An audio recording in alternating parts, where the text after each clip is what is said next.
você, está começando o conteúdo extra desta semana. Eu sou Eduardo Oliveira. Hoje é dia 12 de dezembro de 2025. Eu tenho o prazer em receber Alexandre Galo. A gente vai falar sobre futebol.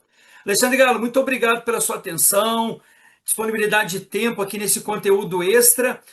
Como é que está a visão do Alexandre Galo hoje com relação ao futebol? Você que passou já dentro de campo como jogador, um excelente meio-campista, já trabalhou como CEO, estava no Botafogo da Paraíba, a gente vai contar um pouco, mas como é que você está vendo o futebol brasileiro de uma maneira geral? Bom, Edu, obrigado pelo convite, é um prazer falar com você. Obrigado, é sempre bom a gente conversar sobre futebol.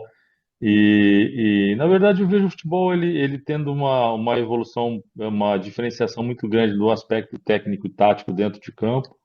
A questão da vinda das SAFs tentando uma reorganização de alguns clubes na questão ainda de algumas falhas maiores, né? É claro que existem estatutários bons e estatutários que não fazem um bom trabalho, mas dentro de uma linha, só o Brasil e a Argentina ainda tem essa questão de clubes terem associações com fins não lucrativos, né? Então, assim, é uma questão que eu estou vendo essa mudança, essa vinda das SAFs, como você mesmo disse, aí eu participei de uma última agora no Botafogo da Paraíba, onde eu fui fazendo parte do equity também da empresa e acabei saindo, vendendo a minha participação, então estamos organizando a questão dos contratos. Mas foi uma experiência muito grande. Eu acho que a grande maioria dos clubes no Brasil devem migrar para essa situação naturalmente, porque o nível de endividamento dos clubes, né, de uma grande maioria aí é muito grande e talvez a SAF seja, claro, cada um com o seu tipo de contrato, com o seu modelo, como a própria lei da SAF ela rege, reorganizar uma estrutura que já vem de muitos anos e que trouxe muitos problemas. É evidente também que nós temos cases importantes como são o Flamengo, como é o Palmeiras, né, de associações que estão fazendo um trabalho brilhante aí, e com certeza, eu no meu ponto de vista, acho que esses dois, mais o São Paulo, mais o Corinthians, talvez são clubes que não vão aderir à questão da SAF, mas o restante, a grande maioria, com certeza é o caminho. Você também teve participação no Santos, né? Até na reconstrução, né? O Santos que foi rebaixado em 2023. Galo, como é que foi esse trabalho de um clube que nunca tinha sido rebaixado? E aí tem uma questão também emocional por causa da morte do Pelé. Virou aquela questão. E um outro ponto, você que esteve no futebol nordestino, com relação à SAF, tem uma diferença para aderir no Sudeste, para o Nordeste, ou na sua avaliação?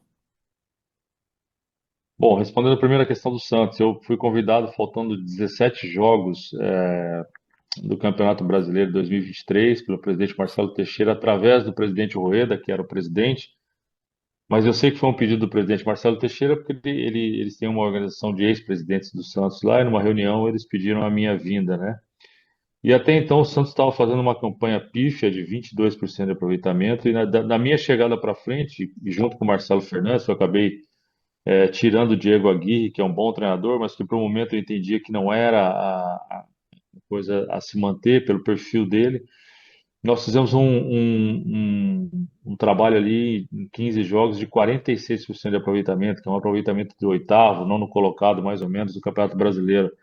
Então, assim, foi um aproveitamento muito bom, lutamos tudo, fizemos tudo absolutamente que era possível e impossível de fazer, né? Ganhamos do Flamengo fora, do Palmeiras fora, empatamos com o Corinthians fora, com o Botafogo fora, ganhamos do Goiás fora, ganhamos do Bahia fora, e mesmo assim quem estava ali junto com a gente também pegou um trem de vitórias ali, que foi uma coisa incrível, uma sucessão de encaixes que a gente acabou não entendendo. Mas, enfim, aconteceu e talvez tenha sido aquele dezembro ali o dia mais, quando aquele jogo contra o Fortaleza, o dia mais triste da minha vida nesses 44 anos que eu tenho de futebol ininterruptos. Então, assim, foi uma experiência que não esperava passar, e aí houve logo depois disso, 3 ou 4 dias depois, a eleição do presidente Marcelo Teixeira.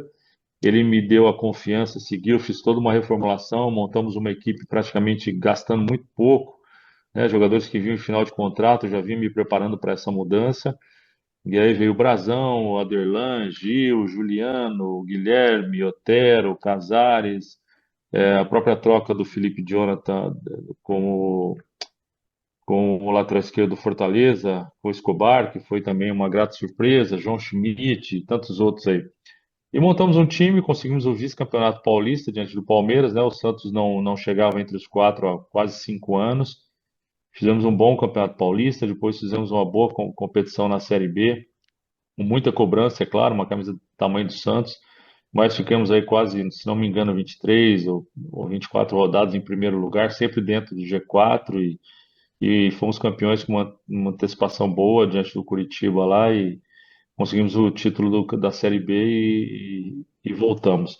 O que acontece é que logo após o acesso, né, começamos a fazer um trabalho e no final do ano houve uma reformulação no Santos e chegou um novo CEO, eu entendo perfeitamente, no dia 3 de janeiro desse ano ainda, eu acabei saindo e logo depois de um mês recebi um convite para o Botafogo da Paraíba. Mas assim, eu saí de maneira dever cumprido de devolver ao Santos o lugar que ele realmente tem que ter, tem que estar, tamanho da grandeza daquela camisa gigantesca. Eu fui atleta lá por 5 anos, depois fui auxiliar técnico, campeão brasileiro com o Vanderlei Luxemburgo também. Depois fui treinador em 2005, depois executivo do clube. Então foram 9 anos no total de trabalho para o Santos. É claro que o Santos mora no meu coração, tenho um carinho muito grande e bastante preocupado com esse momento que ele está vivendo, porque é um momento delicado, um momento que a gente sabe que a pressão ela é muito grande e espero, torço para que não aconteça novamente o desastre que aconteceu em 2023. Alexandre, como é que você vê a questão da SAF, por exemplo, no Nordeste, você que trabalhou? Tem uma aceitação ou ainda o pessoal tem um pouco o pé atrás com esse tipo de associação? Não, pelo contrário, eu acho que, como eu te disse, né, cada SAF que é montada, como foi a do Bahia, que teve muito êxito, o próprio Red Bull, e algumas outras, como o Botafogo, que trouxe uma Libertadores, um Campeonato Brasileiro aí também. Eu acho assim, todos, inclusive no Nordeste, todos são ávidos a que aconteça isso, né? Que haja uma reestruturação financeira, onde o clube possa voltar a crescer, ganhar títulos, melhorar sua condição, sair das dívidas. Então, assim, as SAFs, elas são sempre vistas com bons olhos. Mas é claro que é muito importante que se atentem, né, principalmente as associações, aos contratos, porque esse contrato tem que ser uma coisa muito bem feita, muito bem cercada de muitos cuidados, porque é isso aí que pode ali na frente justamente atrapalhar a sequência de vida do clube. Então tem que ser uma coisa muito saudável para ambos os lados, para que seja confortável, mas não tivemos pelo contrário, nenhuma restrição, pelo contrário, a aceitação foi muito grande. E como é que o Alexandre planeja agora esse próximo ano de 2026? Pretende voltar como CEO, voltar como coordenador técnico, voltar a trabalhar diretamente com o futebol? Já tem algum contato? Cara, eu estou fazendo alguns contatos, né, e eu quero voltar, é lógico, sem dúvida, o futebol é minha vida, é o que eu amo fazer, e eu estou na expectativa de um retorno. Eu me preparei muito para essa questão de trabalhar como executivo, como CEO, fiz muitos cursos e sigo fazendo. Eu acho que aprender sempre é muito importante. A cada curso que você faz, você tira alguma coisa positiva. Eu não posso estar aqui porque eu sou um ex-atleta ou um ex-treinador, não. Eu tenho que estar aqui por estar preparado nessa função. Essa é uma tônica que eu sempre levei para todos os clubes que eu trabalhei como executivo e também como CEO.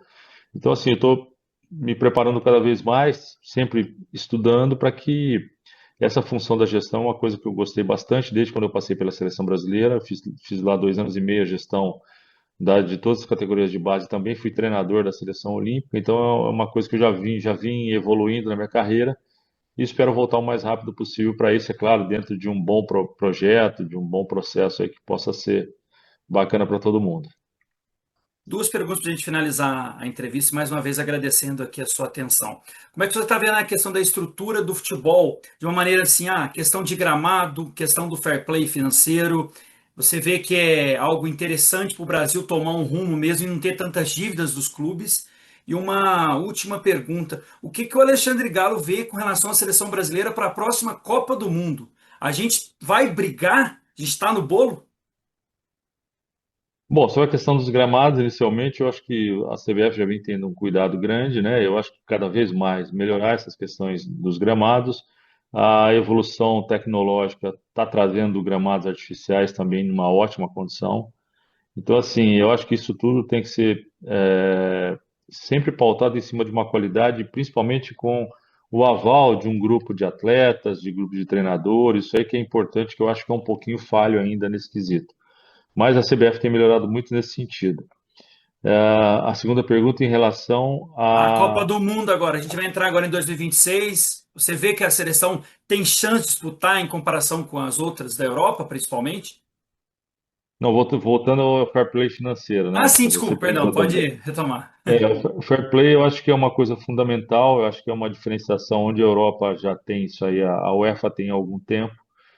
E é claro que favorece um equilíbrio maior, né? Nós estamos vendo aí dois clubes que simplesmente se organizaram, que é o Palmeiras e o Flamengo, e a tendência é que o Palmeiras e o Flamengo realmente estejam em todos os finais de competição. Houve até uma reclamação do técnico do River Plate, do Galhardo, né? Que se não houver um fair play financeiro, vai ser difícil brigar com ele. E assim, é um antagonismo muito grande, porque na verdade o que o Palmeiras e o Flamengo está mostrando é simplesmente organizem-se, porque o futebol é superavitário, dá para superar momentos difíceis, como passou o Flamengo, por exemplo, né? Teve aí 4, 5 anos na mão do presidente Edmundo, lá vivendo um momento bem difícil, mas se organizando, com os pés no chão, gastando o que podia gastar e pagando as dívidas. Então, assim, são cases que, se os outros clubes seguissem, nós não teríamos a necessidade do fair play financeiro. Mas a gente sabe que tudo é muito difícil na América do Sul e eu acho que se o fair play financeiro vier, vai ser um equilíbrio, vai ser bom para todo mundo, mas que eu acho que a intensidade da cobrança dos acertos dos clubes, eu acho que isso também tem que ser levado em consideração, né? Uma cobrança maior para que os clubes dentro do fair play não posso não tirar um treinador se não pagar o outro, enfim, uma série de situações que eu acho que são interessantes. Eu sou totalmente favorável que haja esse fair play financeiro. Em relação à seleção Isso. brasileira, eu acho que a seleção ela está em boas mãos, tem um treinador que veio no momento que os treinadores brasileiros se fragilizaram, principalmente depois da Copa de 2014, e é um cara que veio maior do que a seleção, um cara vencedor, um líder nato. Espero que ele possa fazer um bom trabalho. Nós temos um problema de não ter tantos protagonistas como nós tínhamos nas outras conquistas. Em 2002, por exemplo, nós tínhamos protagonistas dos grandes clubes europeus, né? Roberto Carlos, Real Madrid, Cafu no Milan, Rivaldo, Ronaldinho, Ronaldo. Então eram caras que saíram daqui muito grandes e chegaram lá muito grandes.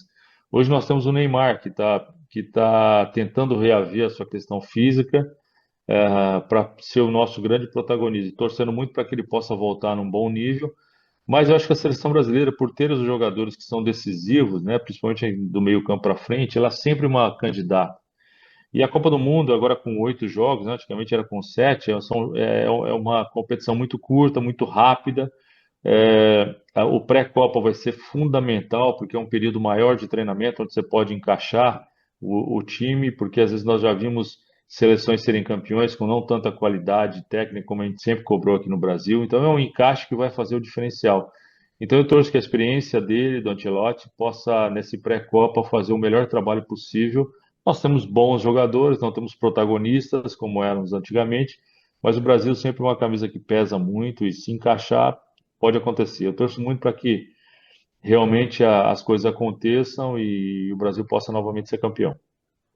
Alexandre Galo foi o convidado desta semana aqui no Conteúdo Extra. Alexandre, muito obrigado. Sucesso aí nesse ano de 2026. Se quiser deixar suas redes sociais, também agradecer a sua assessoria, a tudo que pôde contribuir aqui com a nossa entrevista.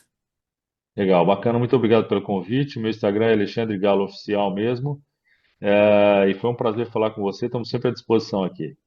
A todos uma excelente semana. Isso que a vida tem de melhor. Conhecer trabalhos como o do Alexandre Galo. A todos uma excelente semana. Fique em paz. Até a próxima.